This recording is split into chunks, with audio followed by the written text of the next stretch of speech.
नमस्कार। आज़ाद सिपाही में आपका स्वागत है। गोड्डा से भाजपा सांसद निशिकांत दुबे का कहना है कि हेमंत सोरेन की जगह चंपई सोरेन के आने से कोई बदलाव नहीं दिखेगा, क्योंकि सिस्टम वही है। चंपई सरकार की तालाचाबी हेमंत सोरेन के पास ही है। सोरेन परिवार ने मधु कोड़ा पर विश्वास नहीं किया था, जबकि वह गुरुजी के ही मार्गदर्शन में सरकार चला रहे थे। संभव है कि कुछ दिनों बाद सोरेन परिवार फिर मुख्यमंत्री बनना चाहेगा। हालांकि चंपई सोरेन अपने दम पर नेता हैं, जबकि हेमंत सोरेन अनुकंपा के नेता हैं। उन्होंने कहा कि झारखंड में पिछले 4 साल में जो सरकार चली, मैंने इससे ज्यादा भ्रष्ट गवर्नमेंट नहीं देखा। कभी भी इस तरह से खुलेआम सिंडिकेट करप्शन नहीं देखा।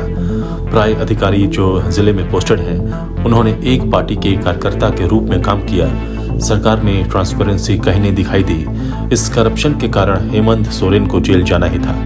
निशिकांत दुबे ने कहा कि यह भी आरोप लगते रहे हैं कि सीता सोरेन और लोबिन हेम्ब्रम को झामुमो से अलग करने की कोशिश करता रहा हूं। इसमें कोई सच्चाई नहीं है। सीता सोरेन के पति स्वर्गीय दुर्गा सोरेन मेरे अच्छे दोस्त थे।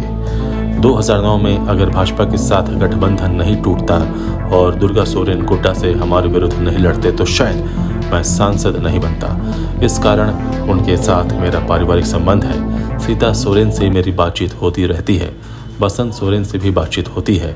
वहीं लोबिन हेम्ब्रम के साथ कभी टच में नहीं रहा। वे झारखंड के आंदोलनकारी हैं। निशिकांत दुबे ने कहा कि झारखंड का उदाहरण लेंगे तो मधु कोड़ा जेल गए। उस समय केंद्र और राज्य में कांग्रेस की ही सरकार थी। हरिनारायण राय और रेणु सिक्का को जेल भेजा गया, जो सरकार को सपोर्ट कर रहे थे। झारखंड में यह कोई घटना नई नहीं है। यहाँ सिंडिकेट करप्शन होता रहता है। बातचीत के दौरान गोड्डा सांसद ने एक अहम सवाल पर भी अपनी बेबाक राय रखी। उन्होंने कहा कि कई लोगों का कहना है कि सरकारी एजेंसियां जो करती हैं उसकी जानकारी मुझे पहले से होती है, जबकि सच्चाई ये है कि मैंने व्यक्तिगत रूप से कई मुकदमे कर रखे हैं। लोकपाल की जांच चल रही है। यह केस भी मैंने किया है। अदालत में सुनवाई हो रही है। इस कारण कुछ जानकारियां मिलती रहती हैं। निशिकांत दुबे ने कहा कि चंपई सोरेन बहुत ही लो प्रोफाइल आदमी हैं। उन्होंने गुरुजी के साथ कंधे से कंधा मिलाकर काम किया है। वे अपने दम पर नेता हैं और हेमंत सोरेन अनुकंपा के आधार पर नेता है। लेकिन सिस्टम तो वही है।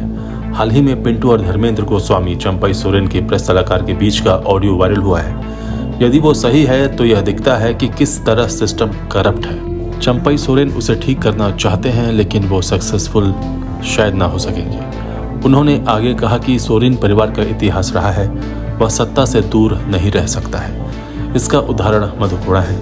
गुरुजी के निर्देश के अनुसार ही मधु कोड़ा सरकार चला रहे थे, लेकिन उन पर भरोसा नहीं किया। उन्हें हटाकर गुरुजी को मुख्यमंत्री बनाया गया, लेकिन गुरुजी सीएम रहते हुए तमाड़ विधानसभा उपचुनाव हार गए।